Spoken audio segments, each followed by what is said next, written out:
Hello everyone, and welcome back to another episode of The Real Podcasters, the show where we talk all things movies, TV, and video games, and a bunch of other things in no particular order. I now have a nice opening line for that now, because that seems to pretty much be exactly what we end up doing. My name's Regan, and I'm joined once again by my illustrious co-host Dan. Illustrious. Hello everybody, we're here with episode 21, and today's topic is David Tennant specials. Doctor Who, of course. Now, there's quite a few of these, Regan, isn't there?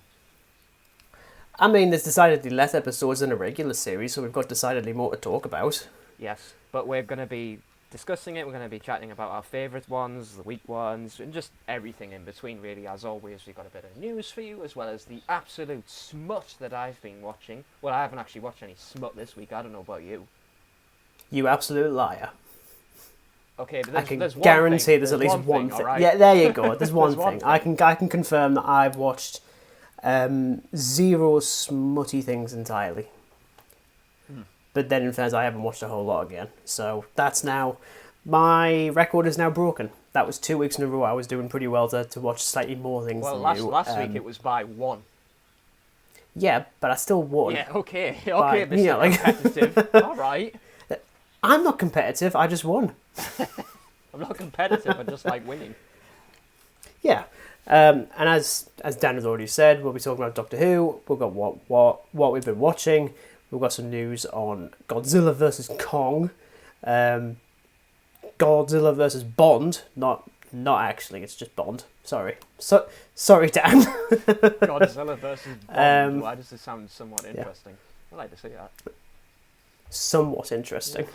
Could just imagine Slightly. like an Aston Martin and a giant lizard. I can actually. I mean, that is going to be better than Quantum of whatever the hell it was in 2008. Quantum of Solace. Quantum of whatever the hell I'm watching. Yeah. We've got some other Doctor Who news. Ghostbusters 4. But we're actually going to kick things off slightly differently. So we've got Thor Love and Thunder coming out next week. That'll be the topic of the next episode. Spoilers if you care. So Christian Bale finally been doing the rounds when he's been discussing his villain Gore the God Butcher, which is just a hilarious name, frankly. I really hope they just refer to him as that constantly. Just Gore the God Butcher is here. Oh no, it's Gore the God Butcher.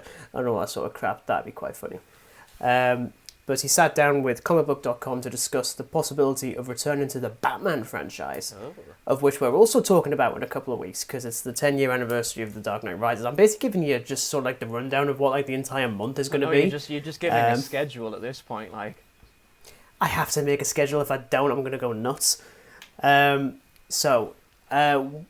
was asked about the potential of returning, which he has been for years, to be honest. Yeah. He's always been like pretty blunt. At this point, he says, "No, nobody reaches out to me, or they keep me like a mushroom, keep me in the dark and feed me shit." Bale told comicbook.com. That sounds like one of his rants from Terminator Salvation, if I'm completely honest. Which I don't know if you heard that one. It was absolutely nuts. No. So to be honest, I can't remember anything about Terminator Salvation, so.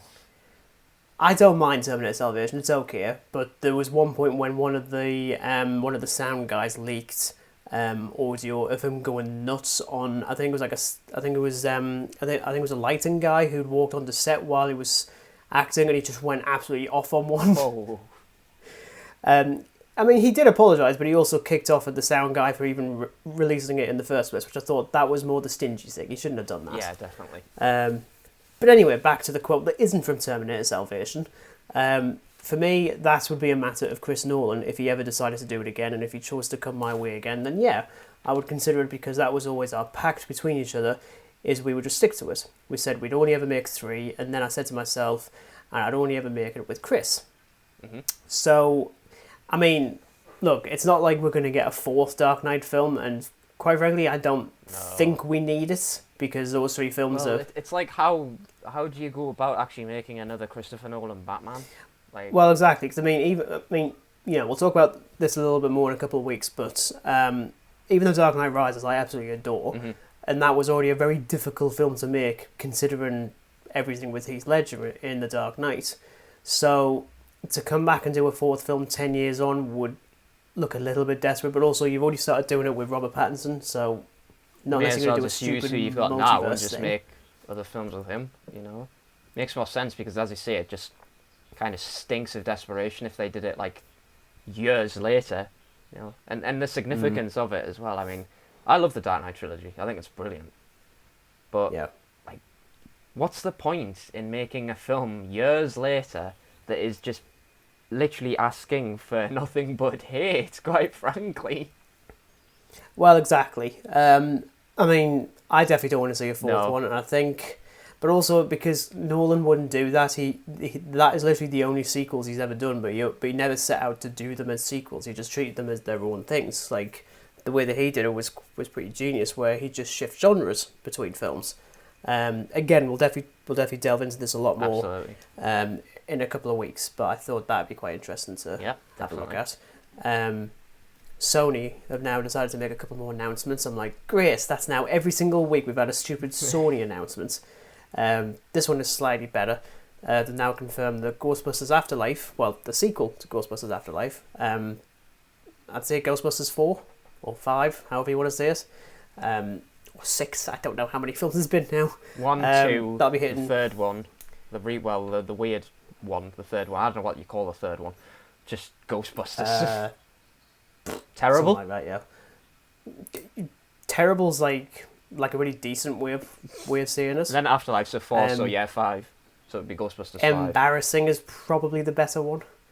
But yeah, we finally know that we're getting a sequel in December 2023, which is quite nice. Okay. That being said, this announcement came pretty late because it has taken a while for it to actually like do well at the box office. Like it only hit 200 million worldwide, like really recently. That being said, like these films have never made billions upon billions. No, even the first one, like even the classic one didn't, completely obliterate the box office. I mean, it did well. It didn't get billions.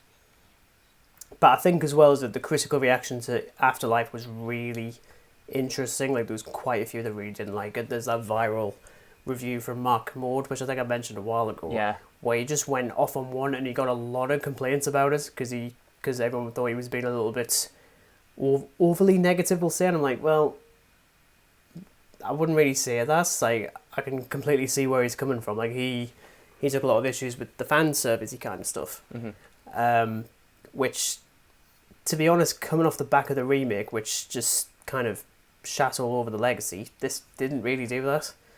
I'm still actually yet to watch it. Well, I must get around to doing it. It's going to bug me that I haven't seen this yet.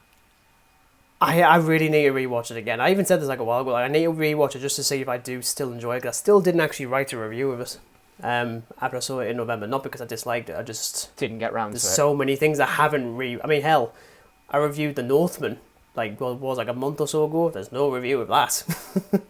I just need to get to it essentially.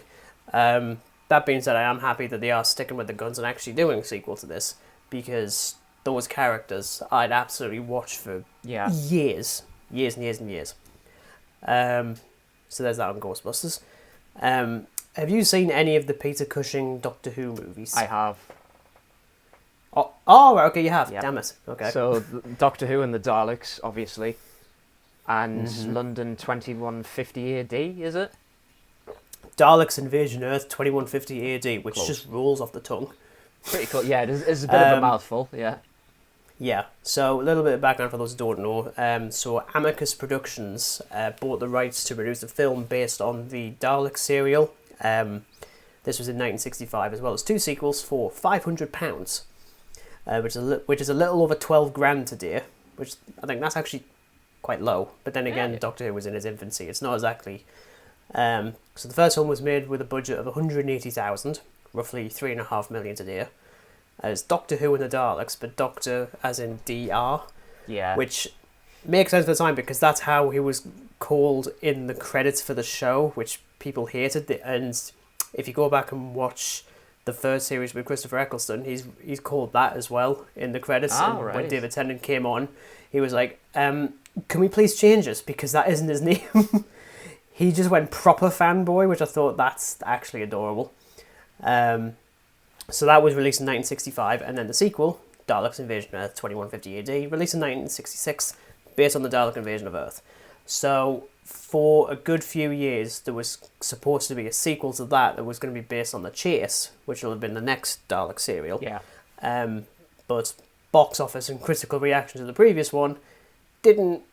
It basically meant that was never going to happen. Which, hot take, I actually think Invasion Earth is actually better than the first film. I think it's actually a lot stronger. Not just because you've got the legend that is Bernard Cribbins as not Wilfred Mott, but he's there and it's kind of adorable. So it actually turns out that both the films have gotten a 4K remaster. They're now out on Blu-ray, so you can get those for £50 each. I'm like, 50? No, they are fun and entertaining, but they're not worth 50 quid each. Hell. But they are showing them at the Tyneside Cinema in Newcastle, I think on the 13th of July, which I'm quite tempted to go and see, to be honest. I think that could be quite funny, if only just because 4K Technicolor Dalek sounds awesome. It does, actually. Yeah. So the son of Milton Subotsky, he was the screenwriter for the previous two films. He was talking about how that Milton had actually written a third script in the 1980s that was actually very different to what people thought it was going to be. It wasn't actually going to be based on The Chase. It was going to be something else entirely, which I'm going to tell you about. So this is from a BFI event with Sergei Subotsky, who was the son. Many years later, maybe 15 years later, it was still clearly on his mind because he had prepared a script called Doctor Who's Greatest Adventure. That sounds just hilarious. Sounds like one of those like comic-y things. Yeah, I was going to say, it sounds like a comic-y thing. That sounds very comic-y. Which actually was a repurposed script of a horror film entitled King Crab. The original title was even worse. It was Night of the Crabs. Night of the Crab. Oh, God. It was with two doctors, a young doctor and an old doctor, which is an idea that has been returned to. So that's actually quite interesting that they were essentially going to do a multi-doctor story, because the interesting thing with the version of Doctor Who, as he's called, in these films, is he's just human. He's not an alien or anything. It doesn't regenerate. Yeah. So it would just have to be a younger version of Peter Cushing, I'd assume. Yeah, I think, judging from what I've heard, like, if that was successful and say they did this all those years ago, it would technically be the first time that two doctors fall into the Whoverse, because it didn't happen until... It was 1973 when we had the first multi-doctor one, so this is still technically after, because it says some point in the 80s. We don't really know when. I initially assumed it was in the 60s when he wrote us, because the way that the rights worked was that as long as the sequel was produced within a year, then you still have the rights. But because of critical reaction to Invasion Earth, they just scrapped it. Yeah. I also initially thought that the crab thing, that was probably a reference to the Macra. Which I thought, that's not the first Doctor Who monster I'd initially go to be like, yeah, we're going to put them in a film. Like, how weird. Yeah, you want to kind of use something that's got a bit of a profile. You don't want to use something that's like... Excuse me, Dan. The Macra and their mythology is so rich and deep. They're not. They're just giant alien crabs or something. Sorry, David Attenborough. Here we see the mighty Macra. No, because now I want you to narrate over that Doctor Who episode that we're introduced to them in... What is it? Series 3... they're in Gridlock. Yeah. David Attenborough narration. I'm surprised we over didn't that. actually reference that. Would be genius. I'd like to think that like one of those flying cars David Attenborough is in, because of course he is completely immortal and he'll live for 5,033 years. But I read there was a weird daft theory that David Attenborough was in fact a Time Lord. I agree. I think he is. Yeah. Makes sense. I mean, I really hope to God he is, because my soul is not prepared for that day. It really isn't. Yeah, you know what it is? I actually think they still could do a film like this, especially in like animated form or something, or even just do it as like a comic There book is a or pretty like big a novel market for art. comic book stuff, and I was going to actually mention this later on, because Yeah. on Kindle, like, there is like a big comic market on it, and there's actually loads of Doctor Who stuff. I didn't think stuff like this existed. It does. Yeah, I mean, I've started reading some of the novels. In particular, I read the Day of the Doctor novelization by Stephen Moffat, Yeah. of all people, which I actually think is one of the best novelizations of anything ever. It's actually really genius, where it's technically from the first person, but you don't know who is actually like from the perspective of until the end, Yeah. which I think is genius. And then they even make these Peter Cushing films canon. So these films exist in the Whoniverse as films that have been made based on the Doctor's own adventures that they've tried to loosely, adapt and stuff. And the Doctor's a fan of them, and he even gives Peter Cushing the waistcoat that he wears in the films. I was like, you're trying really hard, Stephen. You don't need to make it canon. It doesn't work. That being said, there is actually a reference to these films in one of the Dalek New Year Day episodes from the Chibnall era, which, in fairness, I wouldn't have guessed because no one gives a shit, because it was a terrible episode anyway. But I digress. We're not actually getting to that era for a very long time. Oh, yeah. but Yeah, I'm a not long, looking long forward to it. time. A long time ago. Well, it's not in the past. It's absolutely in the future. Anyway, moving on from Doctor Who, because we're talking about Doctor Who later. One of the producers of the Bond films has now been talking about when the Reinventing next it. Bond will be cast. Yeah. So nobody's in the running, says Barbara Broccoli. I want to say that name. I don't believe her name is Broccoli. That seems like if that's the case, her parents are horrible. Sorry, Barbara. Yeah, I think that's how you pronounce it. I mean, I'm no good with pronunciation, so I'm just gonna, wave my little flag up here and say I can't pronounce shit here. That's fine. I can't do it. Dan Either. can't pronounce shit. We're working out where to go with him. We're talking that through. There isn't a script, and we can't come up with one until we decide how we're going to approach the next film, because really it's a reinvention of Bond. We're reinventing who he is, and that takes time. I'd say the filming is at least 2 years away, which is still quite sudden, to be honest. Yeah, that is quite I would sudden. have given it a hell of a lot longer, especially considering we even mentioned about like the legacy of the Daniel Craig era, because it's nearly 16 years or something it was. Mm-hmm. I'm still on the fence with whether or not I'm even going to stay with this franchise, because I know you've watched all the classic ones now. I just didn't. I've got no interest. To be honest, right, there are. I mean, I've said this before. There are some absolute rubbish ones out there. Like, I mean, Moonraker, for example, right? Moonraker was only we always made go to Moonraker because Star Wars happened. That was it. Because they're like, okay, we're done with spy espionage on Earth. Let's take it up into space. Let's put espionage in space. In fairness, though, I'm still assuming that we are going to get Mission Impossible in space. It'll happen. I still feel it'll like we're happen. Do that. And also, Fast and Furious has also been to space as well. If so Bond I'm assuming can that they're do it, going to if go. Fast and Furious can do it, James Bond will do it. Yeah, even if he really shouldn't. But yeah, it's nice that they're actually doing a reinvention again, because you can't just go and just do standard. Like, as much as I really want him to be Bond, I think it would be too easy to go with Henry Cavill. Oh yeah, quite frankly. definitely. If anything, I would rather just see a load of sequels to there was all this Uncle. speculation that Cavill was going to be the next Bond, and I see why they went to him, but like, really? Well, I mean, I think it was literally between him and Daniel Craig for Casino Royale, Yeah. and they literally went with Craig because he was older. So that's fair. It's also interesting that the Uncharted film that came out earlier this year, Tom Holland pitched it as a James Bond origin story before deciding that they should do an origin for Uncharted, which is why that film had been in development hell for years, because they couldn't figure it out. Yeah. And they still couldn't, because the film was fine. It was a film that was released in cinemas and people did see it. That's about as much as I can say. I've got no interest in rewatching this. And then the final bit of news, very, very quick, really, because not much is known. I feel like you have said yes, but you have seen Godzilla vs. Kong, didn't you? Yes. You did? Yeah. Okay, that's fine. Yeah. It's a film about a giant lizard attacking a giant monkey for 2 hours.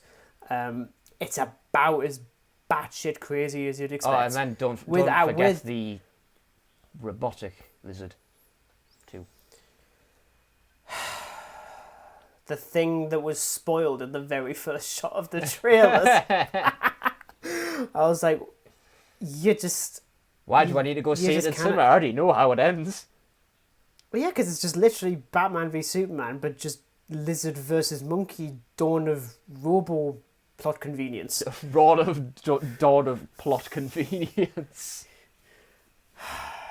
You know, I rewatched that film a couple of months ago, and I'm really not... I don't think it's a good movie. I can't remember what I rated it, to be honest. It's probably higher than you have, because, at the end of the day, Well, it usually is. I gave it a 3 out of 5, I think. I think I gave it like 3.5, maybe. I want to say 3.5. Well, because we've already established in the last 21 episodes, you're the more positive person between us. I don't consider myself an absolutely cynical critic. I don't see myself as a critic at all. If I want to talk absolute smack about a film, I'm going to do it. But not in a critic's way. I'm just going to talk as I normally do. Yeah, I do it every single week now, as we have proven. Anyway, we now know that's the Godzilla vs. Kong sequel. I really hope that's the title. That could be quite funny. Godzilla vs. Kong, the sequel. Again. It's set for March 2024, with Adam Wingard returning to direct, which that's a first. They've done quite well to have different directors each time. Mm-hmm. Just bring back Gareth Edwards, please. I mean, I know he'll say no, but just tie him up and just let him shoot a film for 6 months, please. I'd really appreciate that. I'd assume it's an entirely new set of human characters, as it usually is, because no one carries over in these films at all. Or at least the one that did got killed 2/3 of the way through the sequel because he blew himself up with a nuclear bomb. Talk about irony, honestly. No word on plot or story. I'm using that in quotation marks because there's very rarely any plot or story in these things. It's just, let's find a decent reason to get these giant monsters to attack each other. But yes, release date for March 2024. But yes, that is it for the news. We're now going to move swiftly on. And I know he's promised he hasn't watched any smut, bar one film. I'm still going to challenge that notion. I fully believe you've watched more than one smutty thing this week. I promise you it is one. What absolute pornography have you watched this week? What? Dear me. Okay, right, you need to just put the rum down at this point, So, this week, 25 things have been watched. Oh, you fuck. 10. 10 or 11. Oh, we need to get you just some new hobby. Nah. So Monday I went to go see The Black Phone. This stars Ethan Hawke, who we know from Moon Knight, of course. I tell you what, it's definitely one of the better horror films I've seen so far, and I've watched a lot of horror films. Is it better than Sinister? It's pretty creepy. The only issue that I have... Well, actually, yes, it is directed by Scott Derrickson, which I was pretty surprised at. I think it's actually better than Sinister. Mm-hmm. And... Heresy! The other absolute smut that he did that was Hellraiser Inferno. Did he? And Deliver Us from Evil as well. Oh yeah, he did Hellraiser Inferno, yeah. Oh. Yeah, don't watch it, it's terrible. Yay? Please don't. Please don't. Oh, okay. That seems fair. Yeah, it's really good. The only problem I have with it, Regan, is if you see it, it's very It. That's all I'll say. There's a lot of It residue in it. What? So it seems similar to the It film from a couple of years ago, do you mean? Yeah. Okay, well, I mean, it doesn't rely on it too heavily, but there's definitely times where it's like, okay, you've clearly borrowed it from It. Actually, I think I heard it. Isn't there one point where there's a kid on a bike in the rain, and he's got a raincoat, and he's wearing like a yellow same raincoat. Yeah. So well, that's as long as it's closer to it down chapter 1 over chapter 2.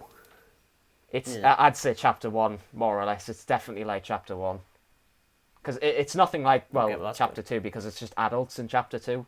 So I'd say it's more like the first one, but yeah, it's pretty good. I would recommend it, surprisingly, even if it does rely a bit too heavily on it rather than its own original story.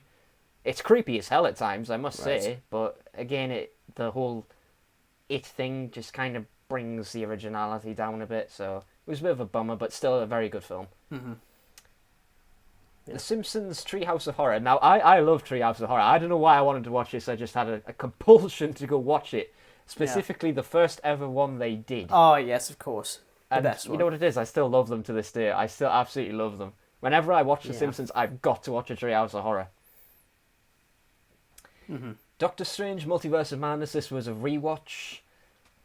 My viewing and rating on it hasn't really changed much. I think I still feel the same about it. Nothing really much to say. And obviously Bruce Campbell's cameo is probably makes me laugh every time. Makes me laugh. The highlight.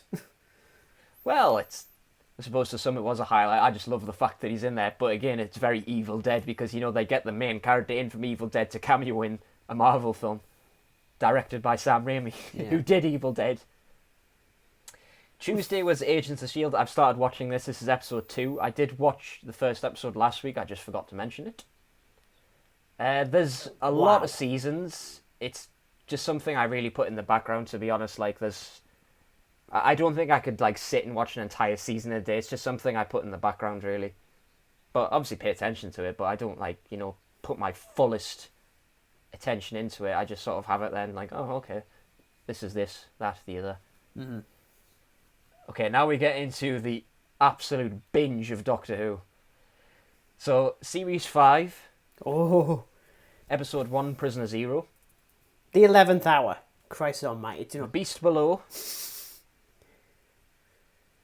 Well, yes, but Prisoner Zero. But yeah, So, Beast Below, that was the second episode with the star whale. Poor thing. I'm lonely. Poor thing. Poor thing. I'm lonely. Victory of the Daleks. Obviously, this is the World War II Daleks that go into the mega platformed boots Daleks. Because they are just humongous. Have you noticed that episode? The Daleks are so tall, they just literally nearly scrape the roof of the ship. Yeah, there is actually good They're very tall. There is a very good behind the scenes thing about that location, which we'll discuss when we get to Series 5 in a couple of weeks. I can't wait to talk about Series 5. Yep. The Time of the Angels, so this is the 4th episode. Creepy as... Just, who the hell came up with a bunch of angel statues that just kill people? You're morbid. It was an acclaimed writer called Mevan Stoffat. I mean, there's just a part in that, right, where one of the little priest-soldier thingies, I can't remember what the hell they're called. Priest-soldier thingies. Is on the voice comm, and then reveals that he had his neck snapped by an angel. I'm like, I've definitely got things to say on that. That's nice. That's really nice. Lovely. The Doctor's just like, Whoopsie. I see. Angel Bob. Oh. So obviously this is a 2-part one, so Flesh and Stone was episode 5. Vampires of Venice. You know what it is? Vampires of Venice has probably grown up in terms of favourability because I just love that bit with Rory confronting the vampress's son. Mm-hmm. It's like, the only thing I've seen uglier than you is your mum. And it's like, did you just say something about mummy? Mm-hmm. Right. I'm going to fish the hell out of you. Makes me laugh so much. I was buckled. Wednesday, Miss Marvel episode 4 again. Opinion on it hasn't really changed. I'm still just going to watch it. There's only 2 episodes left, so we'll see if it gets better, really. I don't think it can get worse. Wednesday, well, I still sticking with Wednesday, obviously. Dawn of the Planet of the Apes from 2014. Oh, yes. I like that one. I really like it. Oh, okay, phew. I think I actually saw this one in cinema. I only saw War. That was actually pretty sure my I saw it, second date with my girlfriend, and that was so weird. Like, the first one was Dunkirk and Baby Driver in one day, and then the week after was War for the Planet of the Apes. I'm like, that was such a, like, with no one else would that ever be the second date. But we It's like, were both should in we just tears go after see a War. film that has a bunch of monkeys and humans? Yeah. Of course. I actually haven't watched War yet, but it is on the watch list. Cried. So, Doctor Who's Amy's Choice. Definitely things to say about this one, but again, we'll go to that in more depth when we get round to talking about Series 5. Doctor Who The Hungry Earths, this is with the Solarians. Cold Blood, again, this is part 2. Vincent and the Doctor. You know, Doctor Who has a tendency to pull my heartstrings, and I just wish they'd cease doing it. Nah. No. I would rather them pull at me heartstrings than they just pull. You know, That's that last scene kills me every time. Yeah, it should. Every single time. What a waste of Bill Nye, Every though. damn time, but it is such a good episode. Oh, it is like, he's phenomenal. Yeah. Thursday was Cape Fear. I finally watched this. Now, I know the score from this and the similar, like, last bit of the film from a Simpsons episode with Sideshow Bob. Great. I don't know what it is, like, there's a reenactment of that scene from Cape Fear, and it is pretty obvious it takes it from that. But it's very good, despite it being 2 hours and a bit. I think it went pretty fast. I wouldn't say it had massive issues with pacing, and I'm usually quite skeptical with films that are like 2 hours and a bit. Take Doctor Sleep, for instance. Because, I mean, I still haven't really watched didn't it. need to be 2 hours long. Yeah, it takes... You've got to really set aside time for it, is all I'll say, because there's a lot of information to process in that 2 and a bit hours. But the director's one is 3 hours long, exactly 3 hours, so just beware of that. Doctor Who The Lodger. Again, this one has went up in terms of favourability slightly. Slightly. The Pandorica opens. Much better than I remember, in all honesty. The Big Bang. Oh, now here's the smut entry. A film called CHUD. I beg your pardon? It does stand for something. It's like Chud. chemical hazard under something. Under desk. Yeah, chud basically, and that film is quite chud. It's literally chud. It's the story, Regan, is basically about some company dumping chemical waste in the sewers and mutating a bunch of homeless people into cannibals. Idea is there, but it's just not used. It's the most boring thing I've ever watched. Okay, that's definitely seen a lot because Pretty damn boring. I've seen Wouldn't some. recommend it. I've definitely seen some boring shit in my time. I mean, like, not the worst thing I've watched, but certainly just could have watched something much better than waste my time watching that piece of chud, literally. A Christmas Carol, so this is obviously a special. The Fogfish and Sci-Fi Dickens. I honestly don't know how I feel. I've got a lot of things to say about it in a couple of weeks. Yeah, I do too, and as Regan said, we're going to be talking about this in a few weeks' time, but for now, I liked it. Oh, yes. So, classic Doctor Who now. Doctor Who Castrovalva from 1982. This is the first Fifth Doctor episode. You gotta wonder Definitely why. one of the better ones in terms of a first story. Have you just? Oh, you got it, yeah. Have you not like just there's a deliberately Comic-Con on tomorrow or gone to the anything, it's Fifth not like Doctor he's there. purely? Yeah, I was about to say you've done that purely for that, haven't you? I'm not. No. Would I dare? Yes. Yeah, I did. You're damn right, I did. Damn straight I did. So after that was Earthshock from 1982. Oh, I love Earthshock. That's really good. Fantastic. Die, It's a Alec. fantastic. Die. Easily one of my Adric, favourite Doctor die. Who episodes. Get him out. I love it. It's absolutely brilliant. And Doctor Who Resurrection of the Daleks. So this is Fifth Doctor again. Definitely one of the more experimental Dalek episodes, I think, compared to some other stories. They're very like Doctor uncovers a Dalek plot, but it's a bit different, I think. a bit different. It's really good. Not as good as Earthshock. I mean, Earthshock is just unbeatable in terms of Fifth Doctor stories. There is no other Fifth Doctor story like Earthshock. Maybe Caves of And I've seen Androzani, quite which a is few of them. quite good. Ooh. Which I haven't seen. Yes. I've only saw seen it a few. many years ago. Yeah. Many years ago. But yes, Androzani is a very, very good episode too. I must concur with that. Very good. Good. Now. And yeah, that is all 25 things that I've watched. It's actually hard to believe there's 25 things on there. I can't. It's not really. I think it's purely a thing that could actually happen, which it has. 25, my arse. Okay. I've literally just been sat in a cave, never mind the caves of Andronazi. Look at you smiling. So what about you, my loyal host? Well, we're going to kick things off with Doctor Strange in the Multiverse of Madness. As if. Do you want to know what the worst thing is? We both watched this on the same day. You know, I was honestly expecting Cape Fear. Why was I expecting Cape Fear? Literally on Monday. Wasn't even planning on it. I just thought, go on then, fine, I'll give it a watch. I ended up watching it over the course of... Because obviously you've mentioned a couple of times that upon rewatch you think you're going to just... That's pretty spot on, to be honest. I actually think it's the third worst Marvel movie, or at least MCU film. I still put it... I mean, I put it ahead of the Eternals, because it's not boring. And I put it ahead of Captain Marvel, because at least Cumberbatch is actually pretty good as Doctor Strange, unlike Brie Larson, who is not very good. That isn't a hot take. There's plenty of people who think that. Which is fine if you don't. It's perfectly fine.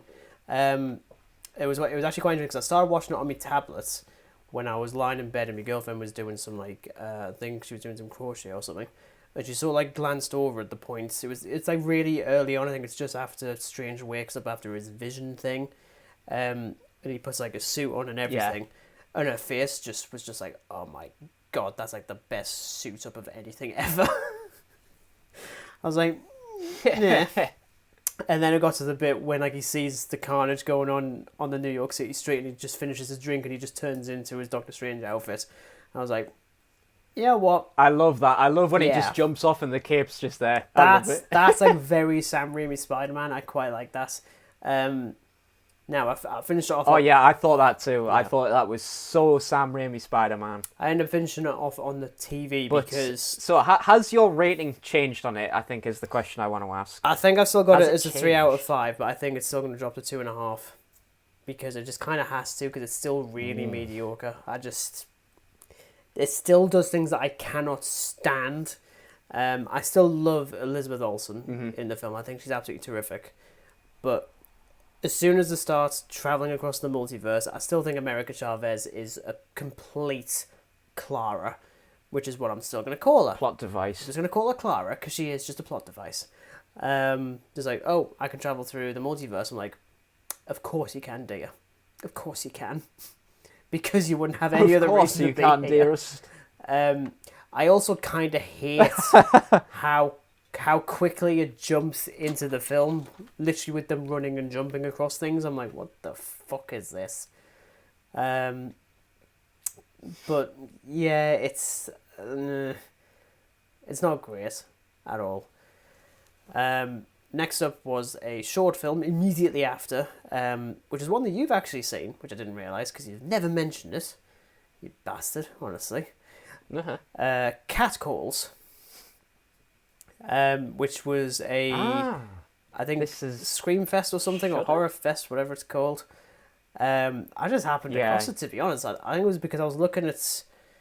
I think there was a film that my girlfriend had shown us, and I looked at the director. Actually, no, I think it was because I was looking at I'm Not Your Mother on Netflix. I didn't end up watching it, but I think the director of that did Catcalls.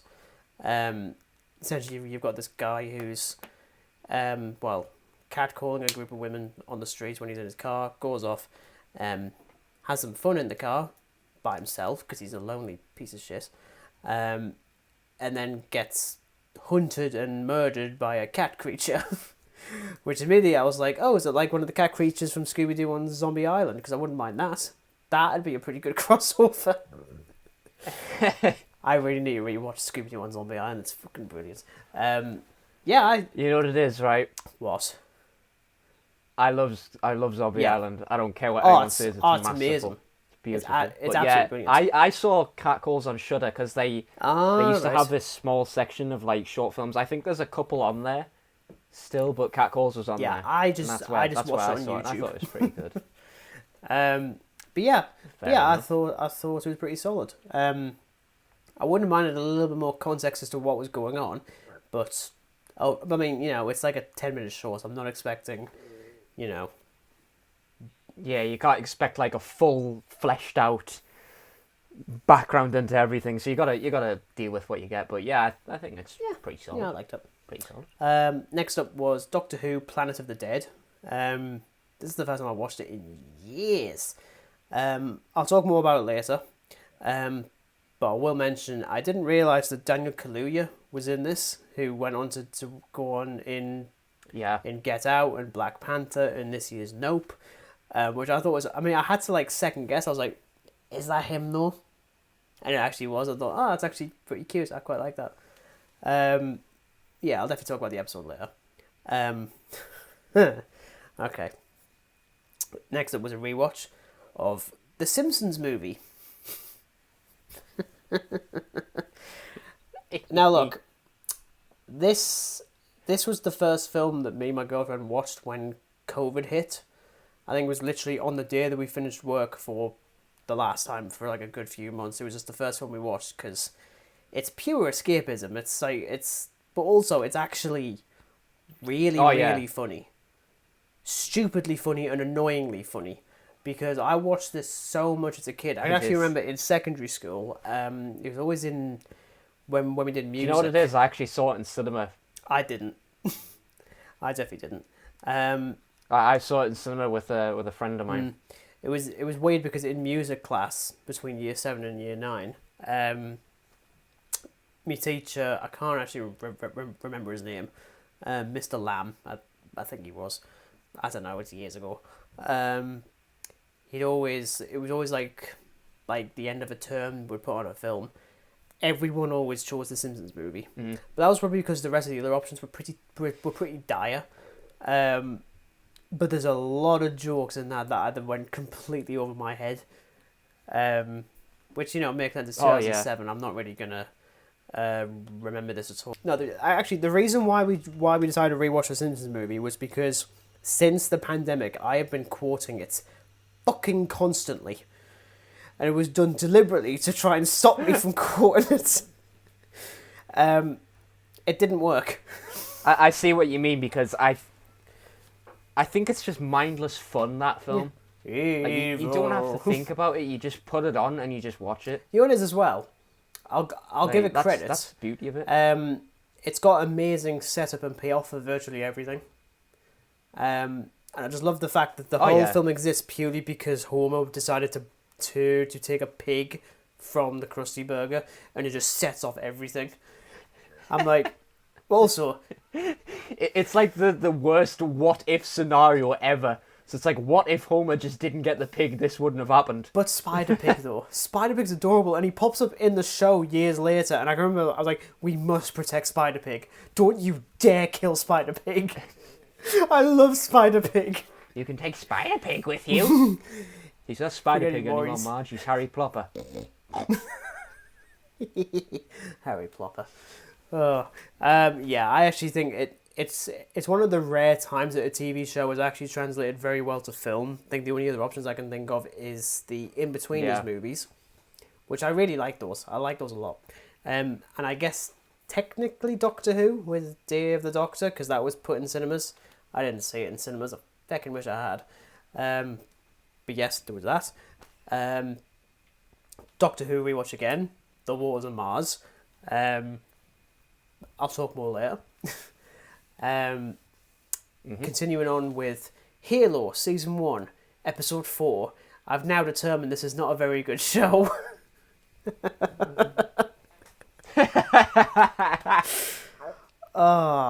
Just... Do you know what it is? It has come to my attention. This is not a good show.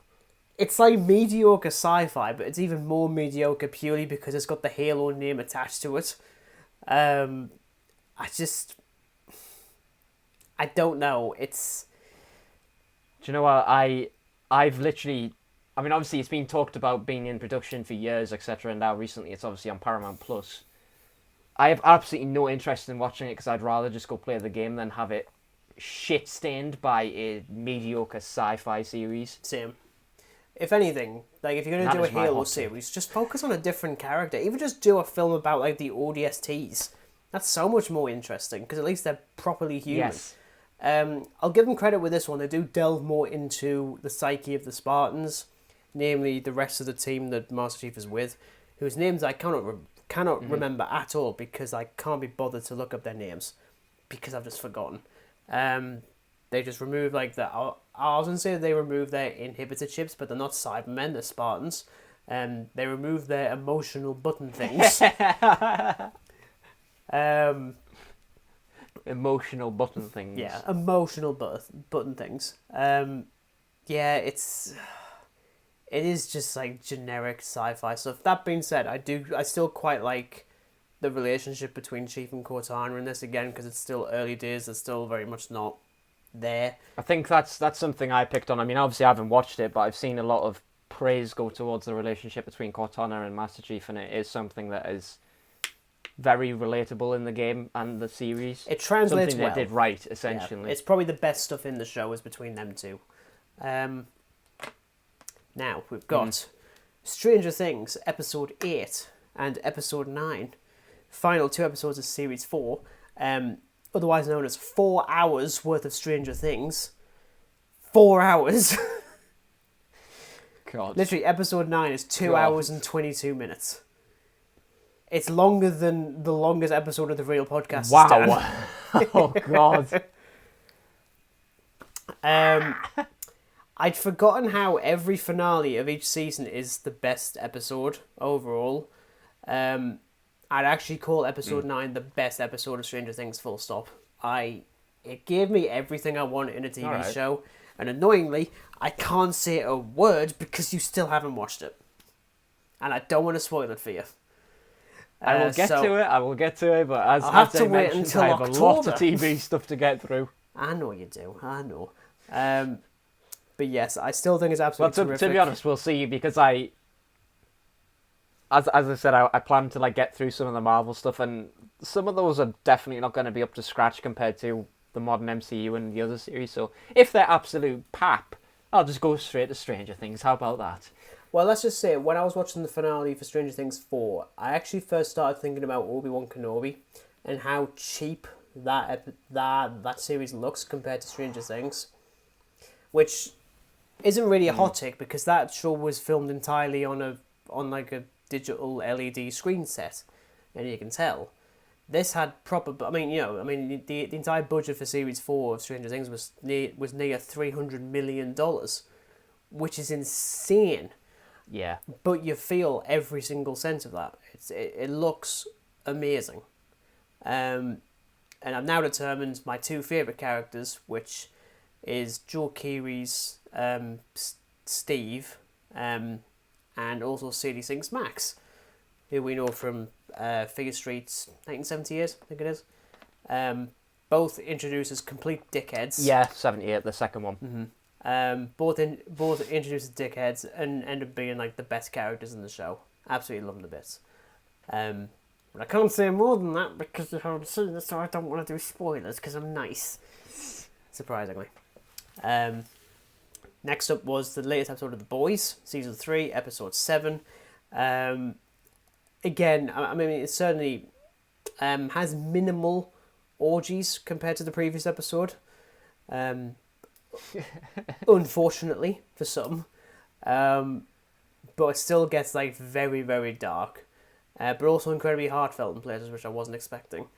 And actually left it on a cliffhanger I wasn't expecting. Like, I when I was watching it, I actually had my jaw drop, which is very rare. Like, really, really rare. But again, it's the best superhero show, period. One of the best superhero things in years. One of the best TV shows. of 2022 without a shadow of a doubt. Absolutely love it. Rewatch of The End of Time, Doctor Who. I've got many things to say on this one. I gotta do it. No, Dan.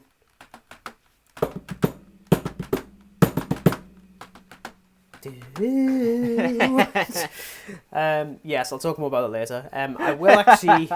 I am going to reference one game that I did start playing, which I thought was quite funny, given what you mentioned last week. I went back to Grand Theft Auto 5. Yeah. Oh, did you? But I actually... Did you indeed? Well, I went to the next-gen upgrade one, as in the most controversial thing that Rockstar's done since their last most controversial thing, which in and of itself was the most controversial thing since their last controversial thing. Basically, they're very controversial in the last couple of years. This is the one where if you're going to pay a full price for the upgrade between the Xbox One and the series of consoles, it's 35 quid here in the UK. And I was like, fuck right off. I'm not doing that. Yeah, that is so pretty... Someone was doing a bid on eBay for download codes for it. So I got it for like 13 quid. I was like, I can work with that. Sort of. As I say, I'd still quite like to do an episode around Grand Theft Auto 5 or Grand Theft Auto The, as I like to keep on calling it, because we've spent a little bit too much time on it together, especially in the last couple of years. Many moons upon this violent game. This absolute mostly us just bullying each grind other. of a chore. Well, it's not even me. It's you who's the bully. I can show you various video clips of you bullying me in that game. Oh, Need so can I I. remind you So can of I. I have of the high ground here, helicopter Regan. And the propeller. You absolute I have the moron. high ground on this one, Regan. I have Mount Chidad in this case, Regan. In terms of like upgrades, there isn't a whole lot. Like there's slightly better lighting, there's a bit more draw distance, the loading times are slightly faster. I mean slightly. I do actually appreciate though that the online version, which after 9 years I decided, you know what, I'm gonna start over. Don't you have to pay for it as well with the new What do you mean? stuff? With obviously the upgrade, do you have to pay for it? The upgrade you need to pay for. Which, as I said, do not pay 35 quid for it. It's not worth 35 quid. Although I do like how... No. No, it's really stingy. Hence why I paid decidedly less.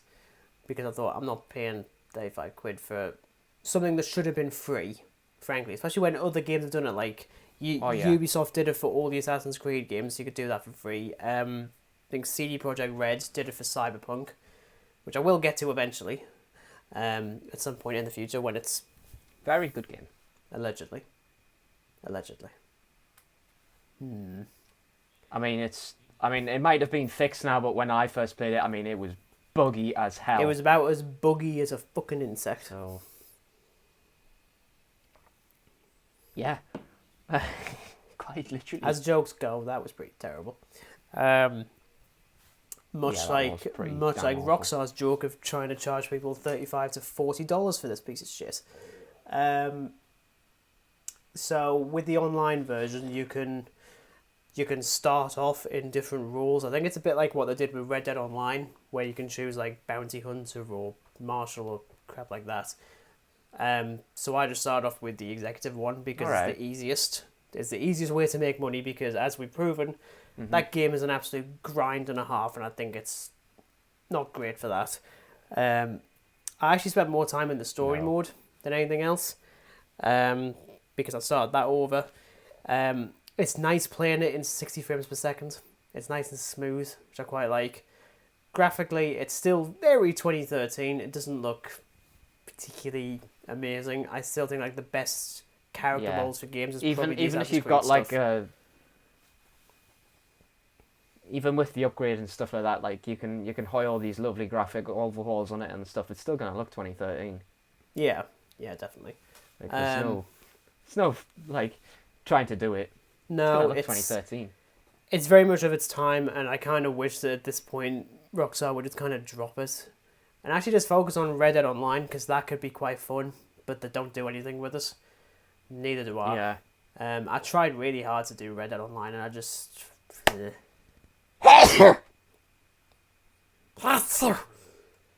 Alright, Yeah, Gollum. cut that out. But yeah, I think I played Red Dead Online once and I didn't like it. I don't even Didn't like like it. I don't even like the main game. The first Red Dead Redemption is great. I think it still is great, but I'm not big on the sequel / prequel, because it's a prequel, even though it's called 2. Prequel. Like, can't we? Yeah, it's fun for a bit, but then as soon as you keep on getting killed again and again and again, it's just sort of, not gonna bother. I mean, maybe it's just because I'm an absolute sweat at Red Dead Redemption, but I have hardly ever died in story mode.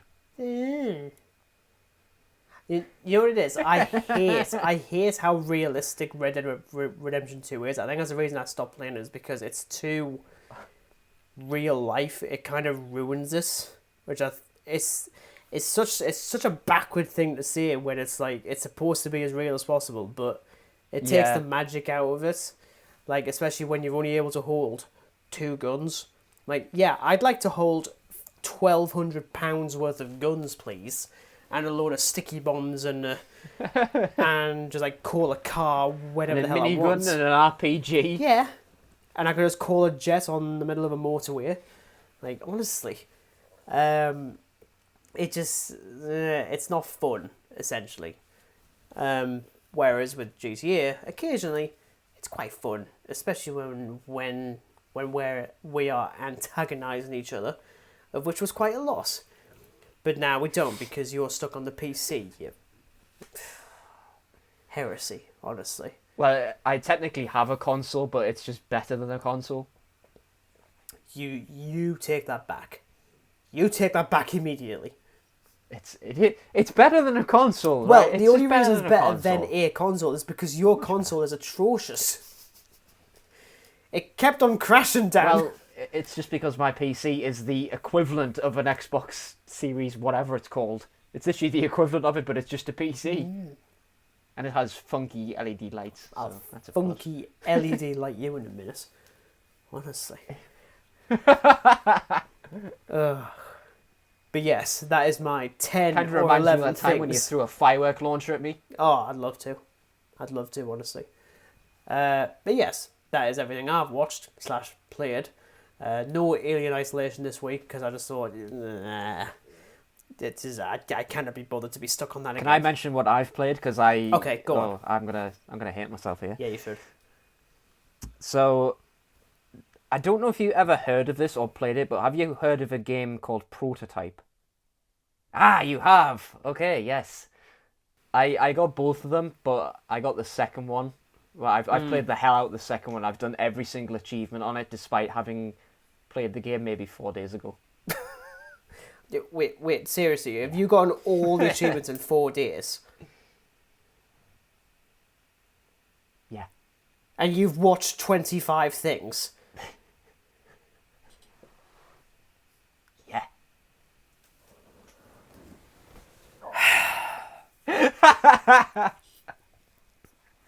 Okay, maybe I just emphasized every single achievement. I'm missing one, but I'm very, very, very close to getting it.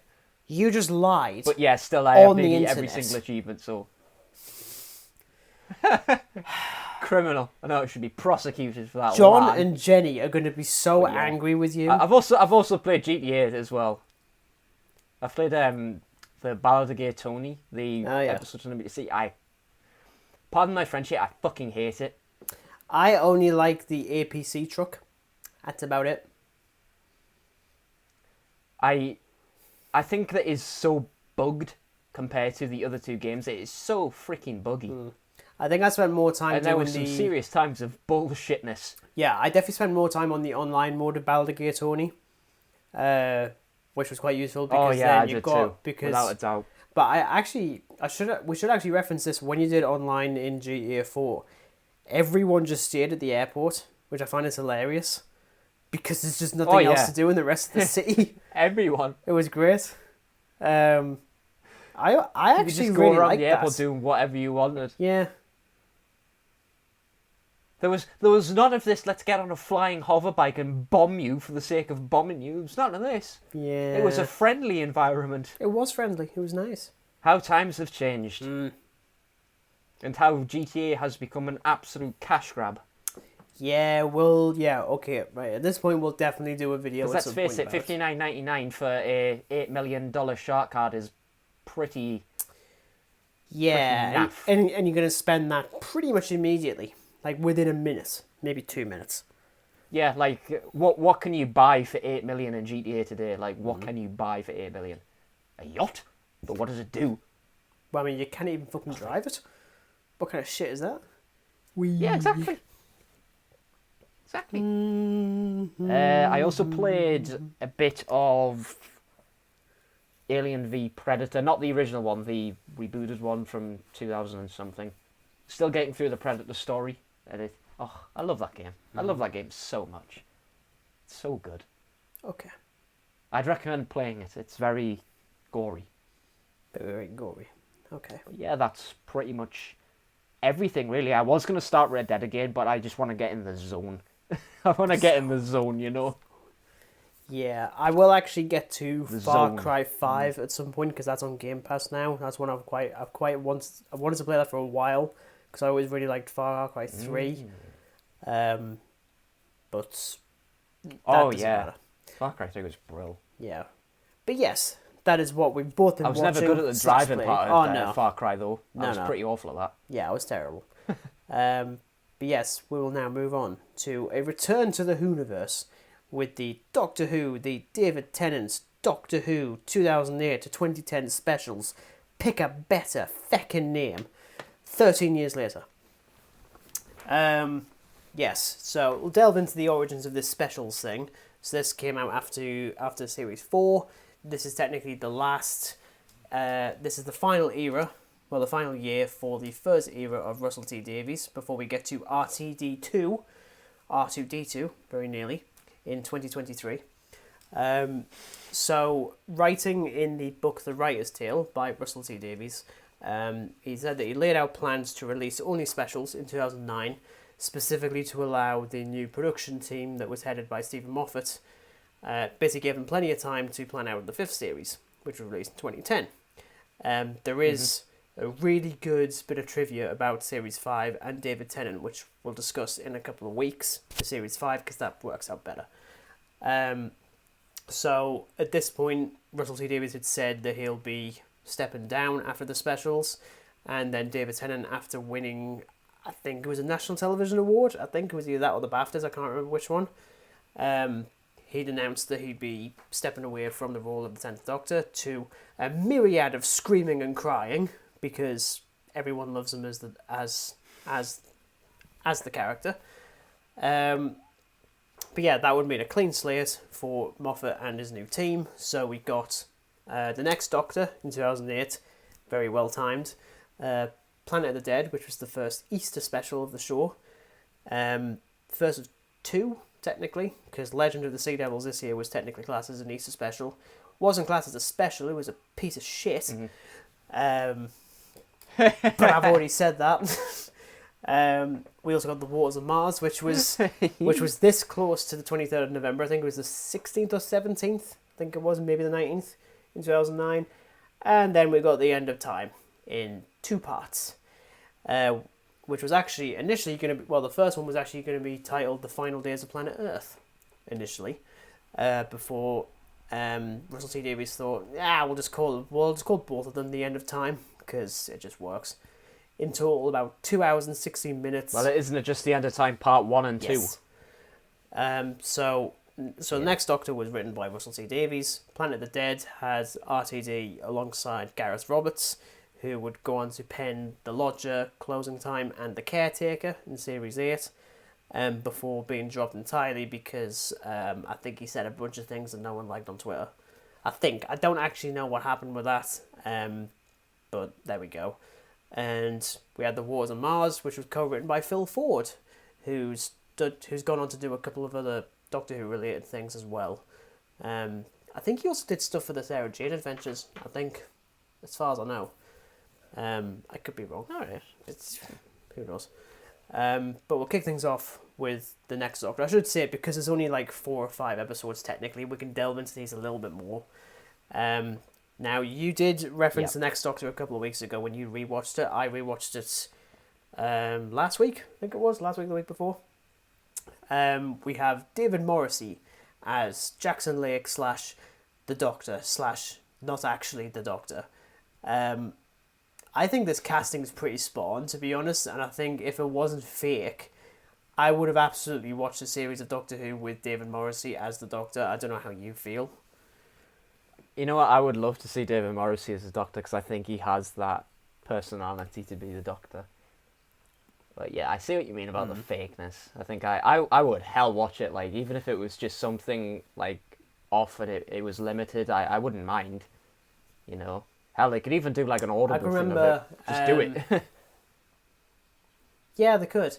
I do like how the only reason I knew about this was, I think, because I'd gotten the DVD of the next Doctor for Christmas one time.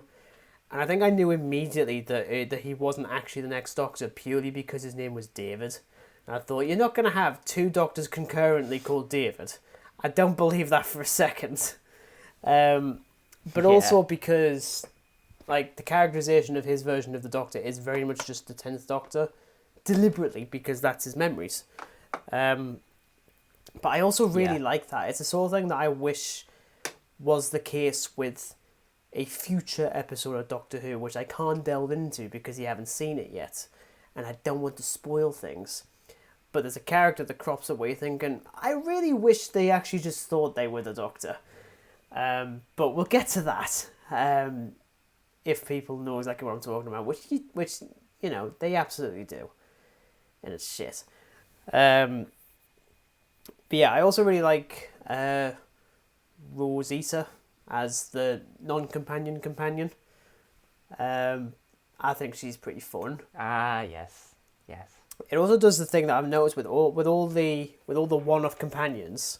Yes, definitely. I mean that scene. I mean, was it? Yeah, there's a scene. I think it's pretty much early on in the special where obviously the Doctor meets the Doctor and they're chasing the weird like cyber crawler thing. Cyber with, like, shade. And they get like pulled into it, and yeah, something like that. And it jumps out the window, and obviously the Doctor and the Doctor realise they're going to be pulled out, and Rosita just out of nowhere comes with an axe and just severs the rope. Mm-hmm. She's such a fun one-off companion. This is something that I've noticed with these specials, is that all the one-off companions don't take any shit from the Doctor at all, and could not travel with him. Oh no! No. They would absolutely kill him, which I love because it works. It works out better like that because I don't want to have characters to pop up that could steer. I like them as the one-offs. Obviously, the next Doctor also has a subplot with the Cybermen because they're utterly wasted in this. Despite it being as entertaining as it is, having a giant cyberpunk Cyberman stomping around a very, very 2008 CGI London, and having them being beaten by a Doctor in a hot air balloon that's actually the TARDIS, and I'm just like, tethered aerial release developed in style. I felt they were wasted. Cybermen were really wasted. The whole Cyber Leader and King thing was just minutes. Yeah. If that. Yeah, they're literally just there minutes. just to have a villain, which is similar to Series 6 when they pop up in the penultimate episode of that, which we'll definitely get to. I think the episode's fine. It's okay. It's perfectly enjoyable. It's silly. I think there's... I again prefer it a little bit more for David Morrissey, not because he's the Doctor, but just as an actor. Yeah. And I know him from The Walking Dead. He played a villain called the Governor, and he does a fantastic job with it. So I think that's probably why I like it a little bit more, because of his acting. Yeah. Then we get Planet of the Dead. And of course the steampunk Cyberman crushing CGI London. Yeah, it's pretty silly, but enjoyable all the same. Yeah. Then we get Planet of the Dead. Yeah, definitely. I love Christina D'Souza in this, played by Michelle Ryan. I think she's great. Again, doesn't take any shit at all. Completely sees through all of the Doctor's bullshit. I think it's great. I also love, and now I can't talk about this too much because I haven't listened to it, but I know that Michelle Ryan did come back to play the character in Big Finish, which I wasn't expecting that at all. So I haven't listened to that bit, but apparently she is really good in that. But again, as a one-off companion, is one that I like more as the years have gone on. Like at the time, I couldn't care less. But since then, I do actually really like her. I totally watch just like an episode focused squarely on her, just dealing with sci-fi shenanigans and stuff, and stealing really unconvincing ancient cups. Michelle Ryan and sci-fi shenanigans. Yeah, I would. It also has one of the best lines from the 10th Doctor ever by the end when the police rock up and he's like, okay, I'll just step inside this police box and arrest myself. I love that. That's so... That is such a middle finger. I think it's great.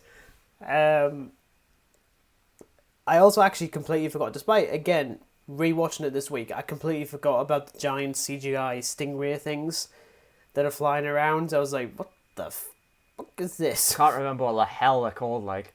Can't remember. I think they are just stingrays. Alien stingrays, giant stingrays, silver stingrays, I don't know. I mean, they probably they're have an just actual stingrays that eat metal. Yeah. And there's also a guy who's... Yeah, and there's a guy who's dressed as the Fly from the 1950s. And he has like a little TV remote thing. I also think it's really cheesy having a flying bus, if I'm honest. It's but Malcolm must protect Malcolm. Oh, Malcolm. Malcolm. I love him to bits. Oh, Doctor! Such a fun little character. Doctor! Oh. I'm kind of busy at the moment. Oh, I love you! Such a Malcolm. Good character. Yeah, I really like him. But, Waters of Mars, otherwise known for many as being one of the best 10th Doctor episodes, full stop. And that's something I would pretty much agree with, I think. But I don't think you like it, do you? You don't like it. I'm looking at your face and... I like it, I do. I do like it, but... Don't get me wrong, I like it. But compared to some of the other, just episodes of Doctor Who in general, nothing. It's good. I like it. It is a good scenario. Because it's... Especially with the realization of where the Doctor is and what is about to happen, he must judge whether he bends the rules of time and helps these people or just lets the events unfold as they should. It's actually interesting because I've said in the past how I don't like the characterization of the 10th Doctor, but in hindsight I do actually really like it, mostly because the characters do call it out, in particular Lindsay Duncan as Adelaide Brooke, who is honestly one of the best one-off Doctor Who companions, full stop. I think she's great. Because again, she's no nonsense, she doesn't take any shit, she would never travel with him. But also her ending is just utterly tragic, because the Doctor does think he's got complete control over everything, and she's like, no, you don't. Here's proof. And it's just, it's absolutely heartbreaking, really, especially for the Doctor as well. That being said, I do actually... Again, it's taken years to come around to it, because for years I didn't like the characterization of the 10th Doctor in the second half of his run, because he just became like a god, sort of. But it's a god complex, which I like, because even he recognises it's a bad idea, and even by the end he's like, I've gone too far.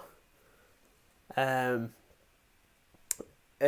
obviously you've got the Flood, which is such a great idea. But I also love the reference to the Ice Warriors as well, which we never thought we'd ever see again until 4 years on. But I do like the idea that when they mentioned that with the Ice Warriors, I was like, they did it. Yeah. It would have been nice to see them, especially because you're on Mars. I also love the David Bowie reference with the name of the base, with Bowie Base 1. I really like that. That's such a good idea. In fact, everyone is great, and it does get really sad, especially when one by one they start getting picked off by this mysterious. Oh, don't even go there. You're gonna make me cry. Stop it. I don't know which is more tragic, either Roman or I can't remember her name. It's the German one, the one who's watching the video of a kid. Oh, I can't remember her name. That one actually makes it's a very, very annoying name to pronounce. Yeah. But then she's watching it, she's crying, and then all of a sudden it starts raining on it, and you're like, oh my god. But that is the point. It's meant to be. Not you too. Yeah. I also forgot that Gemma Chan is in this, who was, has gone on to do a lot of great things. She popped up in Sherlock as well, I think like a year later, though she's been very critical of that. Then was in Eternals, but actually she was also in Transformers 5 as the main villain, but you'd never know because she's a CGI robot. And it's just, Gemma, you can do better. You still haven't, because Eternals was crap. Do you know what? As you said with the Waters of Mars, like, it is such an emotional episode. Like, it starts off like your typical Doctor Who stories, and then it just plunders into emotional backfire. Yeah. Like, when they start getting picked off one by one, it's absolutely tragic. And especially toward the end as well, when she literally, as he said, she takes no shit from the Doctor, and she's like, I'm going to make my own choice, and this is my choice. There's nothing you can do about it. I was like, oh. Yeah. Huh. Yeah. It's tragic, but the little silliness with Gadget, I think that makes the episode a little bit like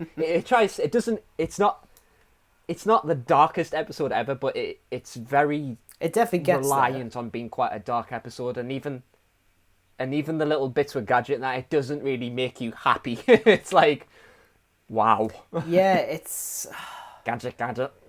I could definitely see. I mean, I think even like the makeup and the prosthetics for the Flood, I think is genius because it's very minimal. But they're still one of my favourite Doctor Who villains because one that you can't win. I always like that line, "Water always wins," because he's right. It does, because he even says it wears down the cliff faces and the whole Definitely world. One of the most unique villains in a Doctor Who story, I think. Like, I would not have thought of weaponizing water against the Doctor. I wouldn't have thought of that. It's a very Stephen Moffat thing, especially when it comes from a creature that just drips it. Mm-hmm. Oh yeah. Moffat all over, written all over. Which is something he does in Series 10, which we'll get to again in the future. But what comes after the Wars of Mars, Dan? Is it the end of time? It is the end of time. I think overall... I'm getting the tissues ready. I think it's okay. I think it's complete bonkers. It's completely crazy. It's so over the top. It's got an ending that should have ended 7 times. But I'll tell you this much: I cried more at Wilfred waving at him and crying than I did at Tennant dying. And I bawled at Wilfred. Stop! No. I'm actually starting to well up now. Just like thinking about Wilf. Really, really hated about that episode. I mean, I don't hate it as in like hate. I hated the fact they did this to me. Is the Doctor obviously defeats the Master and the Time Lords of Gallifrey. Well, the evil Time Lords of Gallifrey, we'll say. And you're in this believability that he's in the clear. You know that we hear in episodes that there's going to be knocks. Someone will knock 4 times and that's the end. Mm-hmm. And then all you hear is Wilfred on the glass going... And I was like, you know what it is?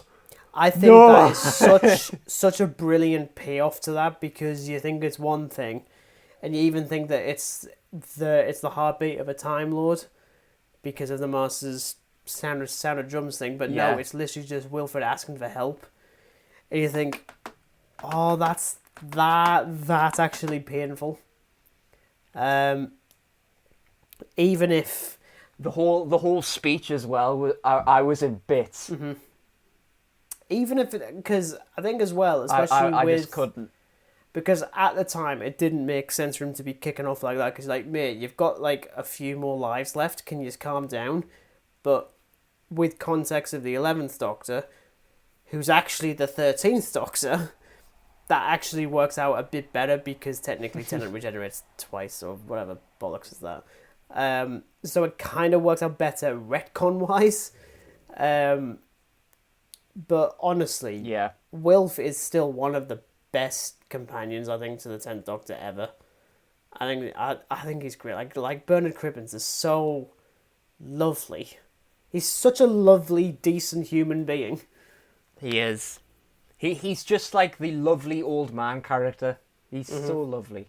And I'm so glad he's going to be in the 60th. He's not one of these, like, compared to like the Noble family, he's always egging Donna on to just go do it. Go travel with him. Yeah. And I'm just like, Wilfred. But of course, that isn't one of the biggest things in this episode. We also have the return of the Master through witchcraft and wizardry and bollocks. And Mr. cults John Sim. Yeah, John Sim is back as blonde-haired, blue-eyed master thingy thing in a hoodie. And scoffing a burger very ferally. A big fat red. Meat, flesh, not hungry. Big fat. I'm like, damn it, man, John. Damn it. He just turns into Gollum. He honestly does. I'll say this, without spoiling too much. I don't think this is the best of John Sim's Master that we get. Now, one could say, oh, it's Series 3. Or it's something else entirely that I haven't said yet. Point is, he's better in something else, which we'll get to further on in time. But I still like him. I like his back and forth with the Doctor in this, even if it gets like really like sci-fi superhero cheesy levels when he's like firing lightning at him and he's just like walking off as there's like explosions going past him. I'm like, what the hell is this? Like, oh god. Do you know what it reminded me of The Matrix, except no slow motion. There's only one good Matrix film, and I'm assuming the Matrix Resurrections is complete garbage as well. One. So, you know. But we also get the return of the Time Lords. I haven't even seen any of them, I just know that scene.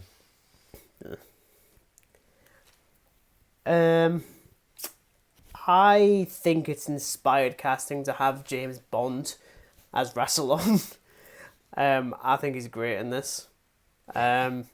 It's also interesting, Timothy actually. Dalton. Yeah, it's also quite interesting when you look at the merchandise for this particular episode. You can get a figure of Rassilon, but to not reveal spoilers, even on the merchandise, he's still referred to as the narrator. He's not called Rassilon, but I love that is the name of his character in the toys. I totally did have that figure as well. I'm just going to come out and say that. I totally very nearly did. I did get that wave of characters, but I think I got Morbius, I think. But not Jared Leto Morbius, because of course, why the hell would I? But the weird... No, I was going to say, brain of Morbius. Yeah, we're not going there. Lobster thing. I think I also had one of the mummies from Pyramid of Mars, as in the ones that look like they've got like really...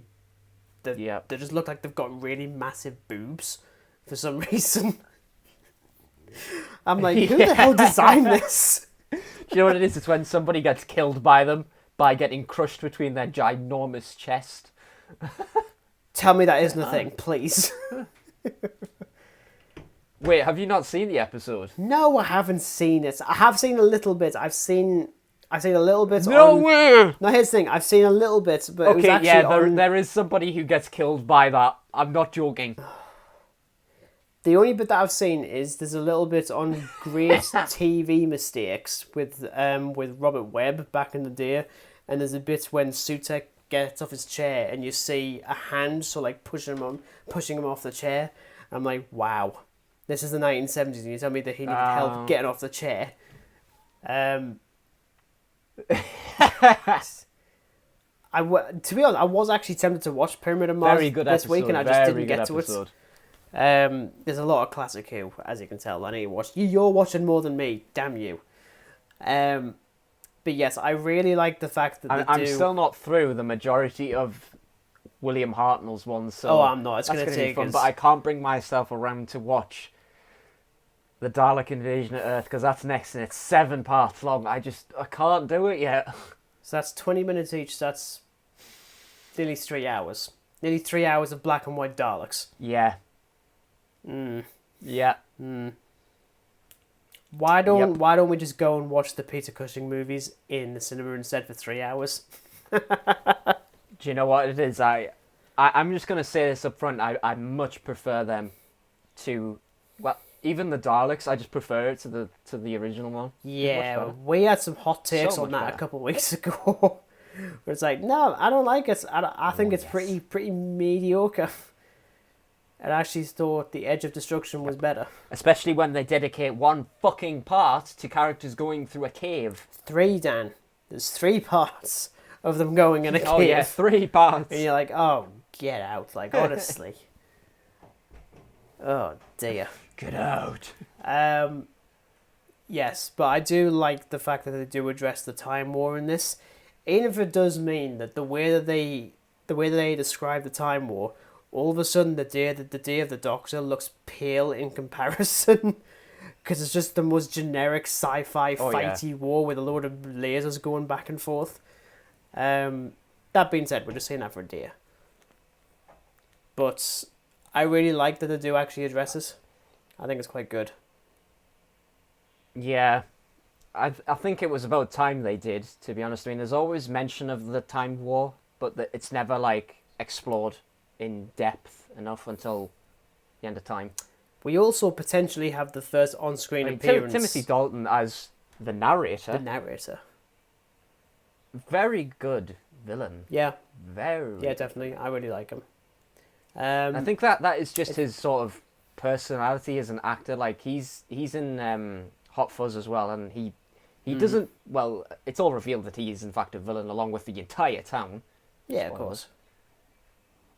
So he kind of brings over that, and then holy crap! When I first saw that, I thought you are really scary. Mm-hmm. It's actually quite sad because I do not want to mess with you. There's an episode in series 9 where you do have the Time Lords again, and Rassilon's in it, but due to a scheduling conflict, I think with Penny Dreadful, Timothy Dalton couldn't come back, so they had to get a new actor to play Rassilon. I think it's Donald Sumter. I think he actually popped up in the Sarah Jane Adventures a couple of years prior. I think he was... I think his name is Erasmus or something in one episode. I don't know too much. I don't think I've seen one for a while. But absolutely pales in comparison to Timothy Dalton, which I suppose is the point because it's regenerations and stuff. Yeah. But I really like him overall. But the final scene, which has been talked to death over the years. Look, I'll be completely honest, okay? It still makes me well up, to the point that me and my girlfriend didn't actually rewatch the episodes when we were going through the revived series, deliberately, because she said she didn't want to watch it because she thought she would cry. I'm like, oh, for God's sake. I'm like, that means we're never watching Toy Story 3 and 4, are we? Honestly. Yeah, it is so bloody sad. It's unbelievably sad. Mm-hmm. I mean, even just the revisiting of old companions, just it's bad enough that you're breaking my heart with you've made your choice now, and you're going back to say, well, you don't even say goodbye to them. You can't say goodbye to Rose because it's a different universe. She doesn't know you. Martha and Mickey, It's just you just get my heart and you're just ripping it apart. You know what it is? Martha and See, now Mickey is such a... gulping down the rum to just prepare this. Well, it's like a drop, maybe 2 or 3. Martha and Mickey, though, is such a stupid idea. I don't understand why they would be together. Yeah, I was like, I never liked this. I actually forgot about that, to be honest. Yeah. I mean, because I remember the scene very well because they're fighting off some Tauren or something, if I remember correctly. Good old... And the Doctor is standing on a balcony, yeah. and they notice. And the green screen is atrocious. I'm like, David, you are not there. Started. Look, it's not necessarily the green screen, right? Because you're too busy trying not to cry at this point. But yeah, the green screen is pretty naff. Yeah. I'm still kind of torn on that final line, which I know a lot of people are.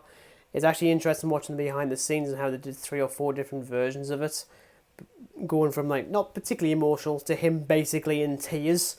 And I think this one was, take number 3, I think. I'm kind of glad he wasn't completely bawling up, because I thought that's a bit... I suppose, again, in retrospect, considering what they do with the Doctor's history further on, it makes sense. But even then, it's still weird, because when you think about it, this Doctor's, in the context of the show, has only lived for a couple of years. And then you've got the 11th Doctor, who's lived for nearly 1,000, which I find is hilarious. I'm 900 years old. Yeah, he's actually 906 at the end of... by the end of the time. And then when you get to series 6, at the beginning of that, he references himself as 1103. I'm like, that's actually really funny. I'm like, that means the 10th Doctor did fuck all during his time.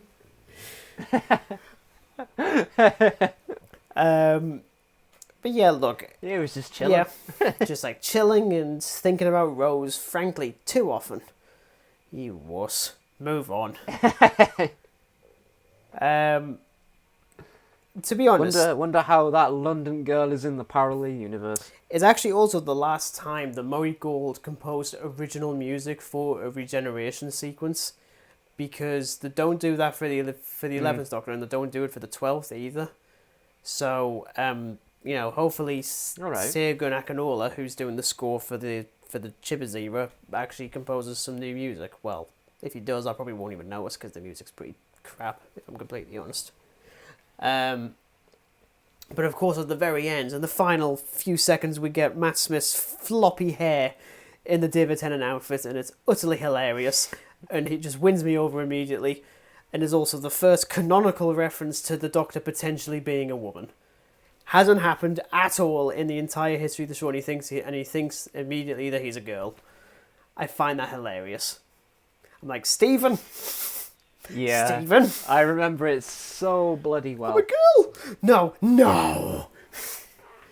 But yeah, we can't say too much about the 11th Doctor for a couple of weeks, because we'll definitely talk about that more. I mean, in terms of like the best special, because I've kind of wavered back and forth on these until, as you can probably tell, I only really, really like one. The rest are kind of a bit self-indulgent on one of them, a bit forgettable in the other, and a bit of a wasted opportunity in the other, but one of them I still really like, that being the Wars of Mars. I mean, if you had to pick a favourite, I actually think you'd probably go with the End of Time, I feel like.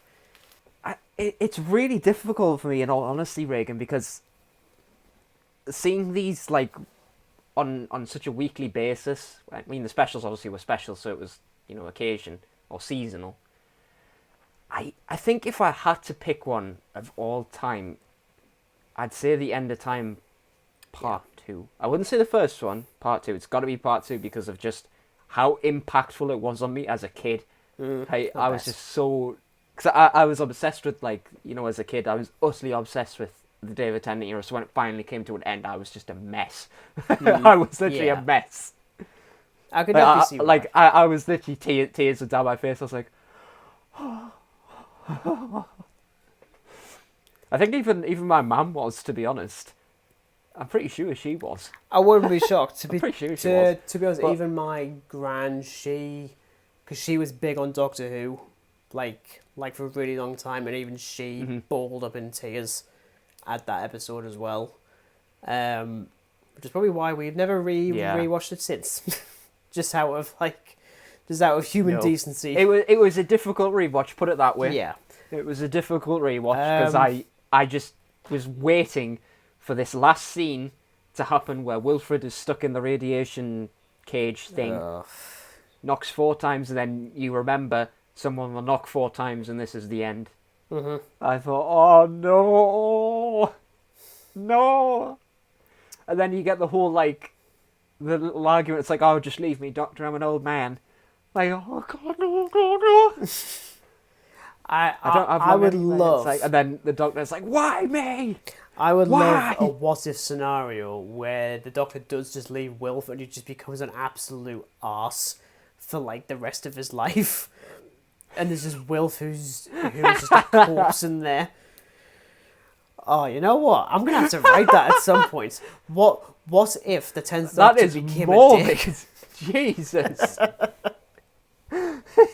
like he just goes to a planet that's just a bunch of Daleks and he he's just with another companion. The Doctor just runs off and just goes somewhere. Yeah. Just leaves him to die. All of a sudden, all of my what if scenarios for each incarnation is them just becoming evil, essentially.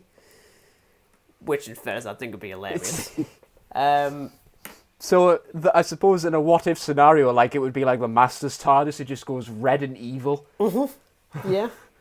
God. Funnily enough... what if the Doctor was a dick? We actually do see the Master's TARDIS in a future episode of Doctor Who, for the first time in decades. It's very disappointing and uninspiring and rubbish, which makes sense because of that entire era where it's uninspiring and rubbish. Oh, stop referencing Chibbers yet. I know it's a different actor who plays him, but in the classic ones there are very brief glimpses of a TARDIS. I mean, it's just like a set piece, really, but it's that there's Castrovalva is one of them. And it's basically a web that uses Adric's power or something to get information about the Doctor's whereabouts or something, and the TARDIS is just black. It's like the ultimate goth hideout. Let's face it, though, the best classic era Master is, of course, Jonathan Pryce in The Curse of Fatal Death, with the massive collar and the laughing and the thunder and lightning in the TARDIS. I've defeated you, Doctor. It will be the deadly vengeance. Oh yeah, you've defeated the... of deadly revenge. The collar, it's the collar that does it. Oh, it's just I love the collar. collar. Oh my God. Just like... proper Dracula. So it's over-the-top thing to emphasise you're a villain. A tucked-up collar. And an evil laugh. And yet somehow it still works really well. Yeah. God damn it. It's stupidly campy, but it works. Yeah. So my favourite episode is still The Wars of Mars. I think it's the most consistent, it's the most enjoyable. I really do love Adelaide Brooke. I love the floods. I love the look of the episode as well. It looks really great. Even if it's funny when the music gets all dramatic and all they're doing is running down a hallway. It's like so upbeat and shit. I'm like, this doesn't work because you're just like... Especially that scene where they use Gadget and they boost Gadget. That is Gadget. All this dramatic music and you're just going, Gadget! Oh, God. Weakest one, Planet of the Dead. It's just really, really bland and forgettable. Yeah. Even if there is still bits I enjoy. Yeah. But obviously this is the end of obviously Michelle Ryan's probably the highlight of... Oh, definitely. Of the episode. Yeah, for sure. But, yeah, it's pretty generic. Overall, it's a very... The bus bit is really cheesy. I just find it very strange that, like, they're on this desolate wormhole. It is a desert, and they just conveniently come across a ship that conveniently happens to have gravity defying technology that they use on a London bus. Well, yes, of course, Dan. This is an episode of Doctor Who. Of course, it's full of conveniences. Coincidence? I think not. Coincidence? I think not. Yeah. Overall, I think the specials thing, it was a good move, because then otherwise the show would have been off air for like a year and a half, and I'm sick of them doing that now, because that's exactly what like they've done during the Chippers era. But it's fine. It's pretty fun. It gives you something to look forward to, I think. Yes, exactly. And that final scene in the end of time does basically confirm that, yeah, you know what? We are in safe hands. And we are. Because we will be talking about Series 5 in a couple of weeks. Arguably the best series of Doctor Who. Full stop. Hot take. But that's it. We've now finished the Russell T Davies era. We will be getting to the Moffat era in a couple of weeks, as I say. I did initially say that next week is Thor: Love and Thunder. Technically it is. We are going to have a special episode of the Real Podcasters, because we're recording this a day earlier than usual, because Sunday, me and Dan are at Newcastle Comic Con. So we're going to be putting out a video about that. And that means you'll actually get actual video of us and photos and all that sort of stuff. Exclusively on YouTube, because there's no point in putting it out on Spotify or Google Podcasts, because you're not going to see anything. That kind of defeats the point. So, fingers crossed the internet is our friend, which already on this episode it hasn't, but you wouldn't know, because so don't count your blessings. No, because I've edited it all out and you'll have no idea until now. But yes, thank you very much for listening, everyone. I really hope you enjoy it. Links in the description to all our social media. Like, share, subscribe, retweet, and blah-de-blah-de-blah. Shout out to virtually anyone and everyone that listens to us, ranting and raging and just going into complete shenanigans about our favourite topics. But yes, in a couple of days you'll have the Comic-Con episode out, probably Tuesday or Wednesday, I think. And then next Sunday, next Monday, we'll be talking about Thor: Love and Thunder, because I'm sure we'll have a lot of things to say on that. A lot of things. Fingers crossed it's another...